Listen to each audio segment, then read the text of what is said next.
Hello दोस्तों, welcome to forex राजा। आपका channel USD INR analysis के लिए हिंदी वाले एक सेकेंड रुक जाए। For those people looking for English analysis और English translation of this video, just forward the video to the middle of the video till the end is the English analysis.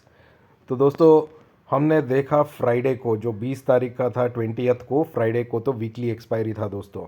Weekly expiry में आपने देखा कि पिछले दिन ही गिराया गया था, फिर उसने ऊपर आया। जैसे मैंने सोचा था दोस्तों, 8216 8316 एक लेवल बोला था आपको मैंने।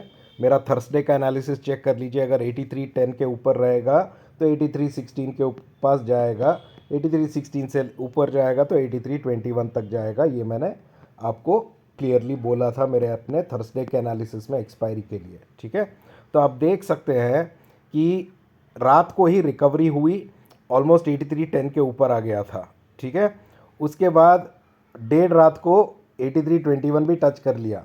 उसके बाद हमारा जो ओपनिंग वापस हुआ दोस्तों, वो हुआ ऑलमोस्ट 8314 पे, फिर 16 के ऊपर आया, 8318 8319 तक भी सर्वाइव करता रहा। फिर ये जो गिरावट है, ये है आरबीआई का गिरावट, ये गिरावट आई।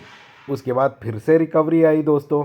मतलब आप समझ सकते हैं, जब तक हम 83.3 83.5 के पास आ रहा है, वहाँ से बाइंग वापस शुरू हो रही है दोस्तों। और हमारा अभी क्लोजिंग फ़िलहाल हमें मिला है 83.16 के पास ही मिला है फिर से क्लोजिंग।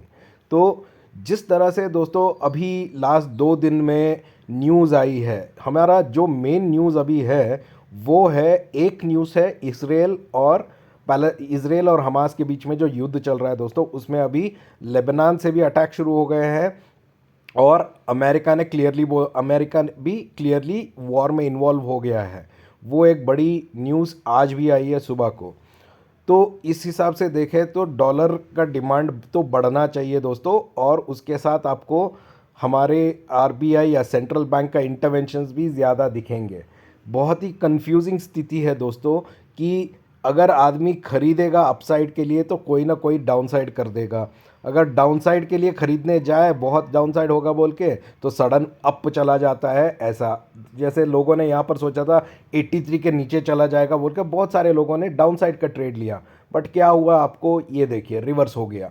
तो क्या, कौन सा लेना सेफ है? ऑप्शंस लेना सेफ है या फ्यूचर्स लेना सेफ है? यहाँ पे जो सेफ खिलाड़ी है वो हमेशा फ्यूचर्स में खेले, ऑप्शंस में ना घुसे। और जो रिस्क टेकर्स है वो ऑप्शंस में घुसेंगे तो भी रेंज बना के चले। ये इंपॉर्टेंट रेंज है दोस्तों, ये इंपॉर्टेंट बात है। ठीक है, चलिए मैं आपको एक रेंज बता देता हूँ, उसी रेंज के अंदर हमें खेलना पड़ेगा। देखिए, डाउन साइड में एक रेंज होता है, एक रेंज है 83.03, ओके, और अप साइड में हमारा रेंज है 83.29, ओके। जब स्पॉट 83.29 के पास आएगा तो सेंट्रल बैंक उसे नीचे गिराने की कोशिश करेगी। जब अगर 83.29 के ऊपर जाता है और उधर ही 15-20 मिनट के ऊपर रहता है दोस्तों, तब तो सेंट्रल बैंक इंटरवेंशन अब अगला आएगा 83.50 पे, मतलब 20 पैसे का रेंज और खुल जाएगा। जब तक 83.29 ब्रेक नहीं होता दोस्तों, तो ये 30 पैसे का ही रेंज है, या ये 26 पैसे का रेंज है, जिसमें ऑप्शंस ट्रेडर को ट्रेड लेना पड़ेगा।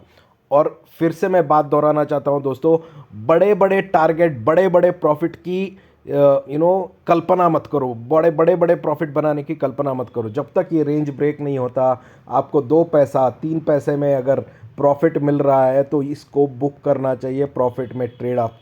आपको ये नहीं सोचना चाहिए कि हाँ, यहाँ से मैं 3 पैसे पे लूँगा और ये 40 पैसे तक जाएगा। ऐसे नहीं होता है दोस्तों। जब भी एक रेंज में रहता है और क्लियरली आपको सेंट्रल बैंक का इंटरवेंशन भी दिख रहा है यहाँ पे, ऐसे माहौल में आपको सिर्फ 2 से 3 पैसा, मतलब 10% भी अगर आपको आपके इन्वेस्टमेंट पे मिल रहा है तो आपको ट्रेड बुक करना चाहिए दोस्तों। ये सबसे इम्पॉर्टेंट बात है और इस बात को प्लीज़ फॉलो कीजिए। चाहे वो ट्रेड ऑप्शंस में हो या चाहे वो ट्रेड फ्यूचर्स में हो, आपको बुक करते रहना चाहिए प्रॉफिट्स। ठीक है, चलिए हम बनाते हैं हमारा ट्रेड प्लान कल के लिए। मैं वही 1 आवर चार्ट पे एक बार देख लें दोस्तों, कुछ मिल रहा है यहाँ पे ट्रेंड। हाँ चलो, 1 आवर चार्ट पे तो थोड़ा बहुत तो ट्रेंड मिल रहा है, तो हम इसी ट्रेंड को एक्स्ट्रापोलेट करके देखते हैं। तो दोस्तों कल के लिए सबसे इम्पॉर्टेंट लेवल होगा हमारा 83.16 जो अभी क्लोजिंग पे है। अगर 83.16 के ऊपर रहता है दोस्तों तो वॉच कीजिए, अगला टारगेट आपका आएगा 83.21। 83.21 के ऊपर आपका अगला टारगेट आएगा 83.27 और 83.27 के ऊपर दोस्तों 83.29 को भी देख लीजिए एक बार। जब मैं ये लेवल देता हूं ना दोस्तों, चेक कर लीजिए, जब बोलता हूं ना उसका मतलब है कि अगर स्पॉट ये लाइन के पास जाता है, ये लाइन को तोड़ के ऊपर जा रहा है कि नीचे जा रहा है, वो आपको चेक करना है। तोड़ के ऊपर जाएगा तो अगला रेसिस्टेंस को टेस्ट करेगा, रिवर्स आ रहा है तो नीचे का सपोर्ट को टेस्ट करेगा, सिंपल बात है, ठीक है। और अगर 83.16 के नीचे रहता है दोस्तों तो फिर एक सपोर्ट यहाँ पर है 83.13, 83.13 के नीचे 83.10 और 83.10 के नीचे दोस्तों 83.03। ओके, अगर 83.03 के नीचे जाता है दोस्तों तो फिर 83 और 82.94 भी आ सकता है, वो नीचे के लेवल से दोस्तों, ठीक है। जब तक 83.03 के ऊपर है और रिवर्सल्स ले रहा है वहाँ से तो 83 के ऊपर ही रहेगा। जो वॉर का स्थिति है और इंटरेस्ट रेट, क्या यूएस इंटरेस्ट रेट डिसीजन बढ़ाएगा, उसका जो डिसीजन है दोस्तों वो भी सबसे इंपॉर्टेंट है। अगर यूएस अपना इंटरेस्ट रेट नहीं बढ़ाता है तो फिर डॉलर स्ट्रांग होने की चांसेस है मेरे हिसाब से।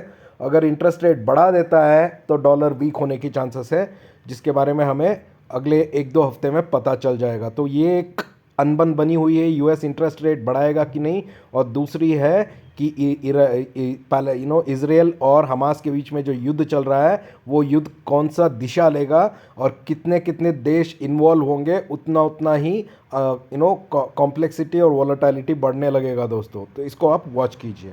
आशा करता हूं कि आपको वीडियो अच्छा लग रहा है। जो भी मेरा वीडियो पहली बार देख रहे हैं मैं उनको रिक्वेस्ट करता हूं कि मेरे चैनल को सब्सक्राइब कीजिए और प्लीज़ नीचे टेलीग्राम चैनल का लिंक है, इस वीडियो के नीचे जो लिखा है डिस्क्रिप्शन है उसके नीचे टेलीग्राम का लिंक है, उसे क्लिक करके मेरा फ्री टेलीग्राम चैनल ज्वाइन कर सकते हो आप। मैं ट्रेडिंग आवर्स में अपडेट्स देता रहता हूँ वहाँ पे, ठीक है। आइए now let's do the analysis in English. So friends, welcome to forex Raja, your channel for USD INR analysis.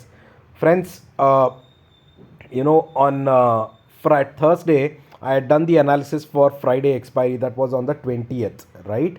So you can see here on Thursday my analysis, if you go and check, I had given an important level for you because when I did the analysis on Thursday, spot was almost trading at around 83.04. Okay, so there I had told you that if spot takes support at around 83.03, it will go back to 83.10. And above 83.10 spot will go back to 83.16, and above 83.16 spot will go back to 83.21. This is what I told you on my Thursday analysis for Friday. You can go and check that analysis, and you can see here on 20th, before 20th friends, 20th was Friday when the expiry happened, and you can see here on 20th we had an opening of almost 83.14. After that spot went above 83.16, then sustained a little bit, and then almost went to touch 83.21. At around 12 o'clock again central bank intervention was there. There was a fall. It came to 83.05 level. Again there was a buying and we stayed above 83.10, and above 83.10 again 83.16 was crossed, and now we are almost trading again at 83.16. So the levels are clearly the right indicators. The only thing is, if a central bank intervention comes to cut down the volatility or cut down the uptrend, then nothing much can be done. So in this scenario friends, for those people who are safe traders, who don't want to take too much loss, or those people who don't have too much experience in trading in options, they should refrain from trading in options. They should stick to only futures trading. Option traders who are risk takers can buy options, but remember, you have to book your profits with just 2 or 3 paisa. If you are getting per trade, book that profit. If you are getting 10% of your investment, 10% profit on your investment, or 5 to 7 to 10%, then book that trade. Unnecessarily don't expect that your trade will become 100%, 200% profits. Don't think like that, and don't just hold positions overnight, because holding positions overnight is risky nowadays with two important scenarios going on. One is the war in Israel, between Israel and Hamas, that is going on. The second major reason is whether US will increase its interest rates or not. If US increases its interest rates, then dollar could become weak, and if US does not increase its interest rates, then dollar could become strong. But right now there is a confusion over there, or there is no clarity whether US will take any action on its interest rate. At the same time, the big news that has come today is that US has directly got involved in the Israel Hamas war that is happening, and hence that could have a bigger impact on the dollar. As always, our central bank will be a part watching the currency and will be intervening at every moment. So you have to understand the range in which you have to trade right now. So remember this range, friends. At the on the downside, the important support is 83.03, and on the top the important number is 83.29. 83.29. Until 83.29 is not breaking now, upside chances are minimal. That means if spot comes to 83.2728, who knows, central bank intervention will come and they'll push it down. Only if spot trades above 83.29, there is high chances of dollar going above. Central bank then will not intervene at that point. Central bank might come and intervene at around 83.5 to 83.6 levels. All right. That is something that you need to remember. On the downside, until 83.03 is not breaking, you can be on the buy side. But the moment 83.03 breaks, that means spot can even go and touch 82.94. Only if 83.03 breaks. All right. Let's do a small plan or a trading plan for tomorrow, friends. Very important. Let's do it on the 1 hour chart to see if we are able to catch some trends over here. All right. Okay. I think this is good. So friends, for tomorrow, a very important, a level that I will be watching out is right here on where the closing we have got, which is 83.16. That means if spot is above 83.16, I will be on the buy side. My first target I would look forward is 83.21, and above 83.21, I will now look forward for 83.29.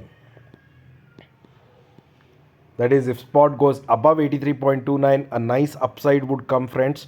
Otherwise, right here, I can even expect a reversal by the central banks taking actions. So, futures and option traders, if you are getting a small profit of even 10%, 7% on your trade, please book profits and try to exit trade in profits. That's the main thing. Below 83.16, friends, there is one support at 83.13. And below 83.13 there is another support at 83.10, and below 83.10, friends, there is a major support at 83.03. If spot breaks all these supports, then it can go down further. If spot breaks all these resistances, it can go on the upside. So trade as per levels, book your trades in small profits. Don't try to hold positions. It is not worth holding positions. All right. Thank you so much, friends. I hope you are liking my video. For those people watching my video for the first time, I request you to please subscribe to my channel. And also, you can join my Telegram channel. The link is right below in the description. Thank you so much, friends. We'll see you in the markets tomorrow. Take care. Bye-bye.